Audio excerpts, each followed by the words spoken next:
We're going to have new parents. They're going to be moving and singing with their infants and toddlers through our Baby Arts Play program.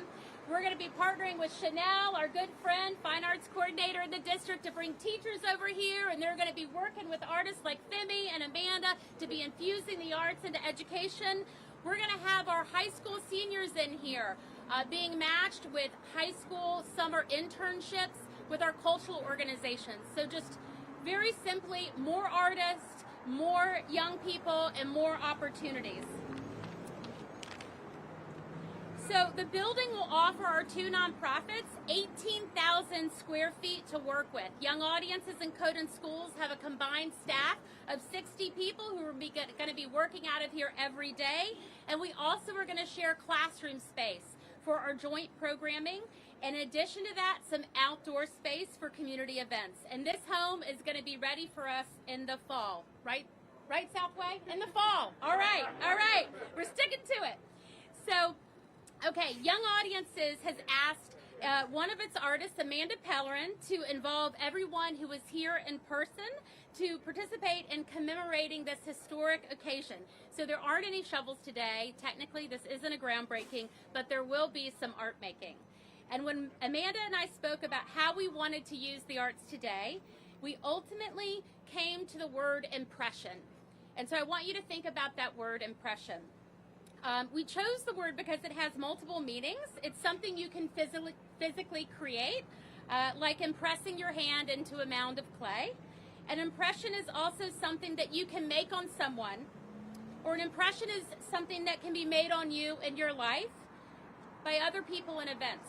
And so as human beings, we are a composite of the many impressions that have been made on us. And inside of us, I think, lies this awesome potential to make deep and lasting and significant impressions on others. And so I just want to say from the bottom of my heart, for all of the people who made this home possible, your impression on Young Audiences and on Code in Schools will be significant. And in turn, it will help us strengthen our mission to make deep, lasting, and positive impressions on students' lives. And so I need to thank all of the impressionists out here and out there. Okay, it's a long list here. Central Baltimore Partnership, Central Baltimore Future Fund, National Trust Community Investment Corporation Reinvestment Fund, the Neighborhood Impact Investment Fund, the Harry and Jeanette Weinberg Foundation, the Franz Marek Foundation, the Abel Foundation, Maryland Historical Trust, Price Family Foundation, and of course we need to thank our visionaries, the developers Charlie Duff and Sam Polikoff.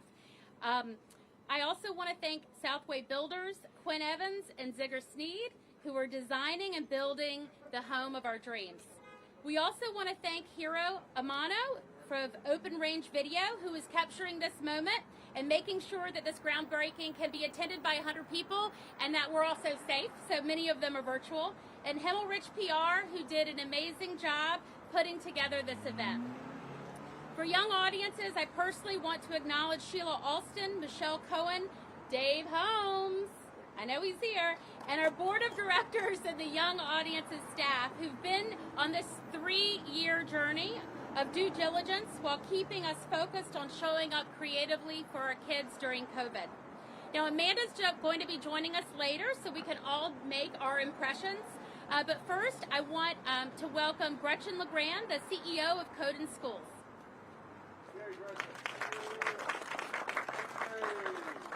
Thank you. I also want to thank everyone who came today, especially our dignitaries and everyone that Stacy mentioned, for giving me a reason to put on real clothes. It's been several months. But in all seriousness, it has been surreal to plan office space while we're all working remotely and delivering our programs virtually. But when we began this journey before the pandemic, we knew that to be able to serve the young people in the way that our staff and our board had laid out in our strategic vision, that we would need more space. But we hated the idea of leaving our current home on North Avenue, which is right across the street. And so when this opportunity came along, we jumped at it. This building will support our programs that bring computer science classes to around 7,000 youth each year through our partnership with Baltimore City Public Schools during the school day. And we're also thrilled that we'll have classroom space to support our after-school prodigy program, which brings advanced computer science and technology classes for young people and middle and high school.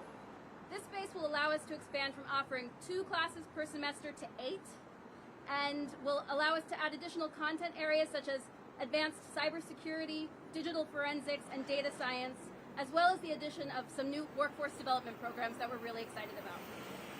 In addition, our teacher professional development and training has grown significantly over the past 2 years as computer science education has been expanding statewide, and our training space here will support that continued growth. We're also excited to be neighbors with our good friends at Young Audiences, and we're happy that we've been able to work with them and everyone else to make this project a reality. But that's enough from me. I have the honor of introducing our next guest, and I have to admit I'm having a little bit of a fangirl moment because I am a big fan, and his energy and enthusiasm for the city has given us all so many reasons to celebrate and invest in the way we're doing today. So please join me in welcoming our mayor, Brandon Scott.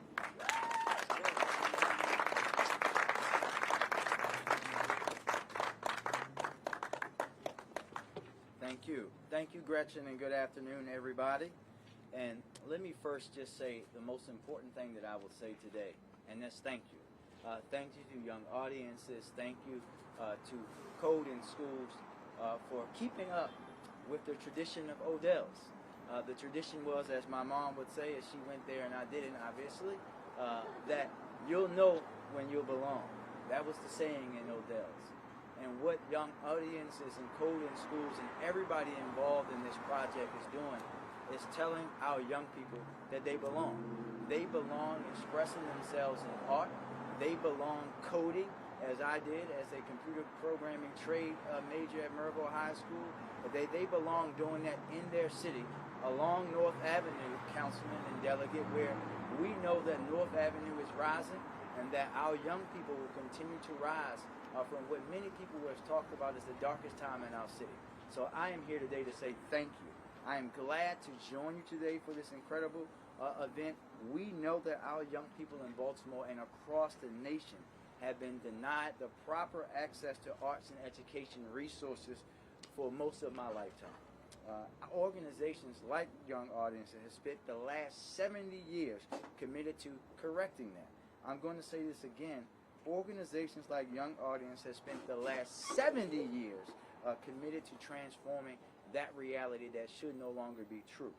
One of the ways that Young Audiences provides this art education is through connecting students to some of the top artists and creators in Maryland.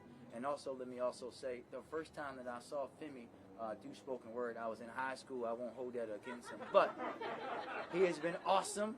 As someone who is and knows his family very well, he's one of our best artists here in Baltimore City, so we're always glad to have him.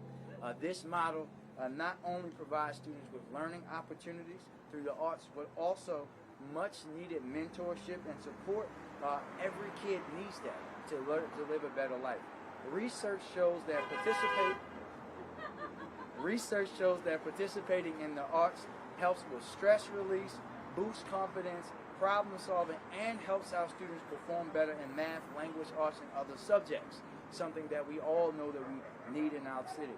We know that the arts is also a vital tool in allowing our young people to imagine and envision a future for themselves and their community.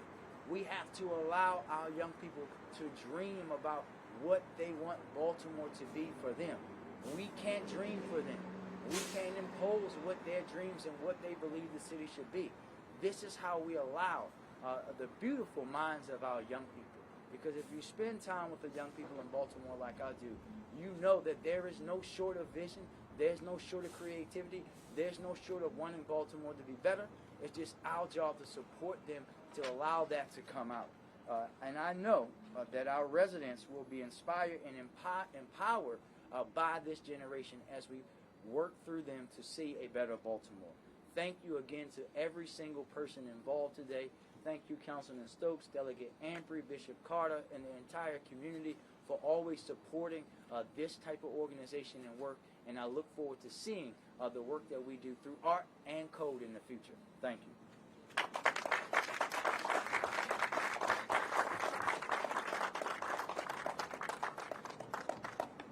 Thank you, Mayor. Thank you. I'm so honored that he could be with us today. And I'm really honored that we have Dr. Santelises here with us today as well. It has been a very busy day for her and for the district because thousands of our 3rd, 4th, and 5th graders return to their physical school buildings today for in-person learning. And as a parent of 2 Baltimore City public school children, I just want to say how fortunate we are to have Dr. Santelises here as our leader of our schools. She has been so thoughtful, so deliberate, and so inclusive in her approach to safely reopening schools. And she, too, is a mother of 2 Baltimore City school children and a strong advocate for the opportunities that young audiences and Coden schools provide. Dr. Santelises?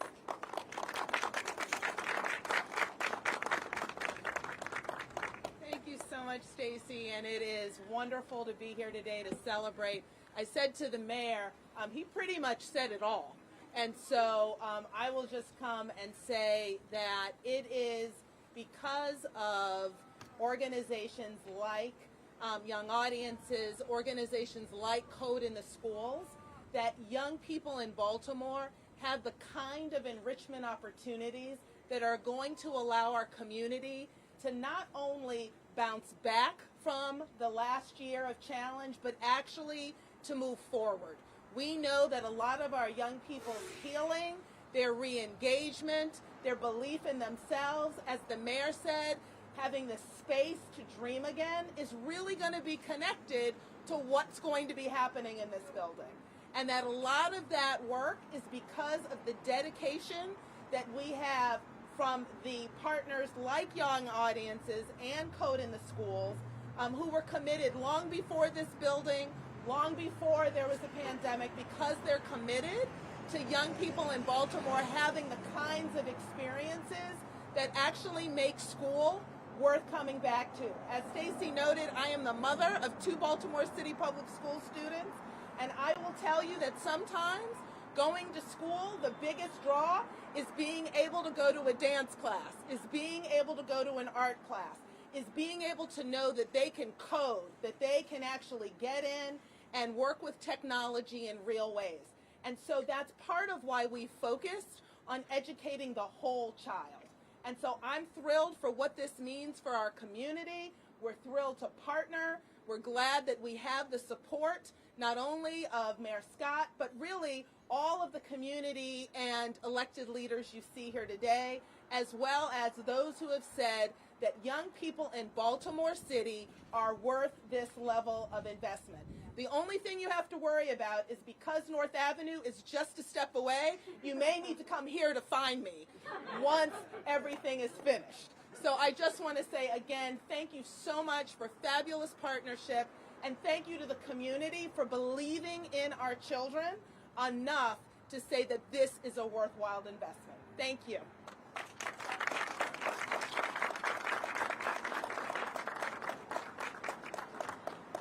Amen. Amen. And Dr. Santelises, I promised Chanel a special spot in the building. She'll have her own cubicle anytime she wants to come and just get away. All right. So I'm so excited. We have Councilman Robert Stokes with us. Councilman Stokes is the council person for District 12, lifelong Baltimore City resident, and I hear enjoyed Odell's back in the day. So let's hear it for Councilman Robert Stokes.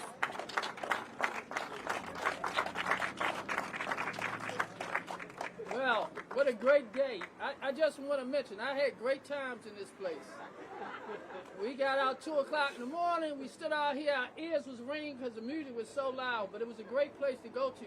I just want to mention, there's another gentleman here who was going to Odell's. I'm going to point him out. Pete O'Neill from Channel 2 News, so don't forget him either. I want to thank all the sponsors, all the people that invested here in Baltimore. It just shows that now we can prove that we really care about our young people in Baltimore, and we create more opportunities for them, even though the naysayers we're not. But this is a great opportunity. You look at North Avenue. We have the Impact Hub, so all this arts that's here. But you know, it's funny. my mother used to make wine from grapes. And if I knew back then that I could have been in the wine business, now I think I could have been a DJ or something. Coming in here so much, I didn't even realize it though. But this is a great day. As the chair of Education and Youth Committee, I am so excited about this opportunity for our young people, and we gotta do more. This is not enough. This is a good start, but we gotta do more because we gotta prove to the people that think Baltimore is bad, we're gonna show them that we're doing great things in Baltimore. Thank you very much.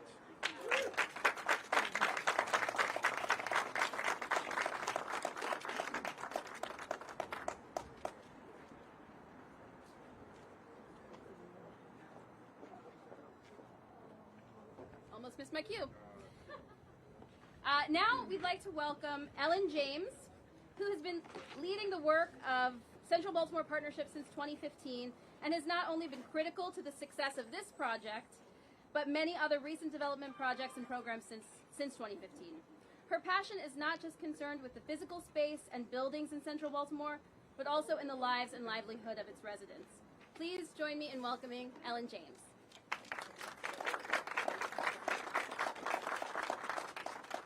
Thank you, everyone.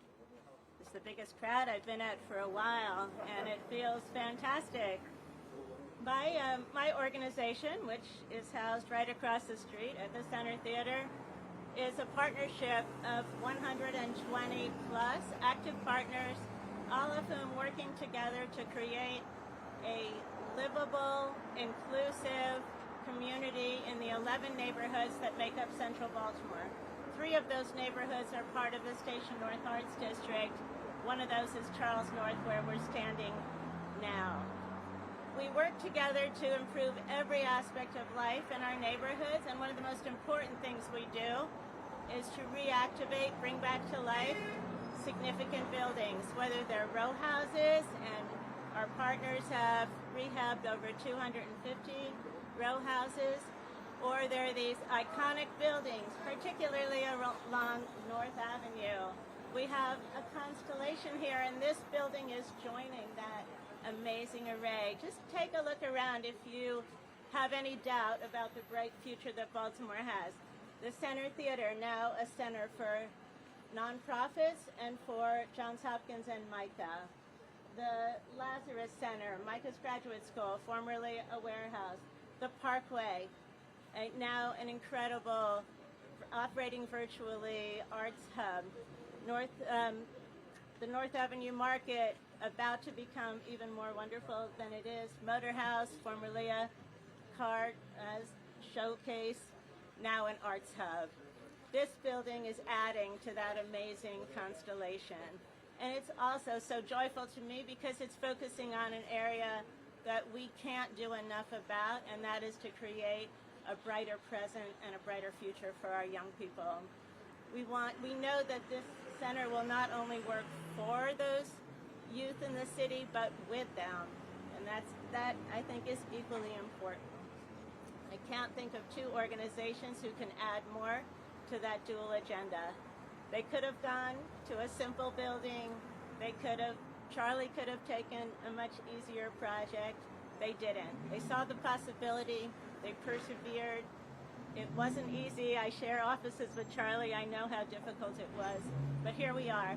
And we'll be back, all of us, hopefully in the fall, when this will be transformed into an amazing showcase for the arts and for the youth. Thank you all for making it happen. I'd like to add 2 thank yous, and people may not be aware, but we were able to contribute several $100,000 to this project. Most of that money came thanks to State Senator Cory McRae and Delegate Maggie McIntosh. Thank you. All right, so it's time for some art making. So Amanda Pellerin, ceramic artist, Young Audiences artist, is going to be joining us and leading this. So she has been bringing her art into classrooms for longer than I've been in Baltimore, over 16 years. And she actually had to hustle to be here today because she is teaching an arts integrated class in one of our Baltimore City high schools. So welcome, Amanda. Thank you, Stacy. Oh, Oh my gosh, I'm so honored to be here. I just want to say that, you know, this activity about making impressions, Young Audiences has really made an impression on my life and my ability to buy a house in Baltimore, my ability to live as a working teaching artist. When I went to art school, I didn't know that being a teaching artist was a career path. And so I love the fact that I'm a part of this community, that I live in Baltimore City, that I can do professional development with city teachers, that I can show them how they can bring the arts into their classroom and make learning more meaningful for all of their students. So what I have for you today is a little bit of porcelain clay. It's soft, it's wrapped in plastic, so we're going to be making some kind of impression.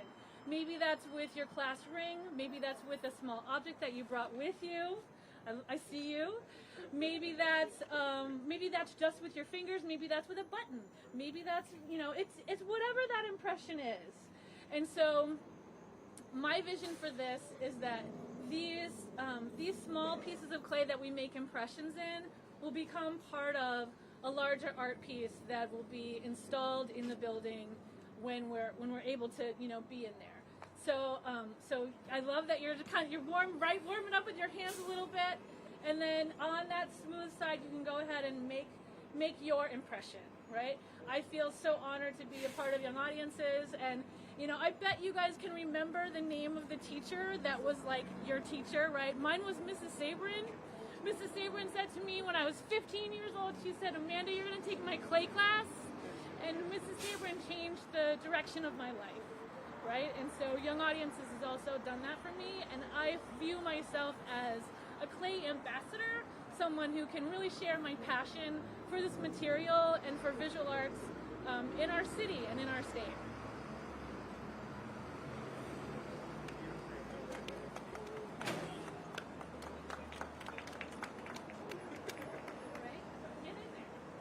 So hopefully everybody has some porcelain.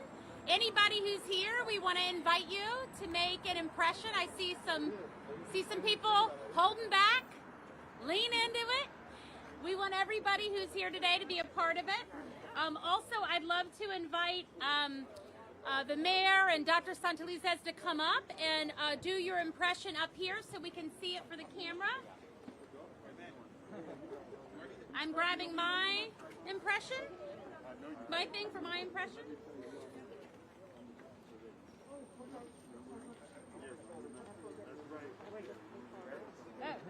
Oh, yeah. We'll do it now.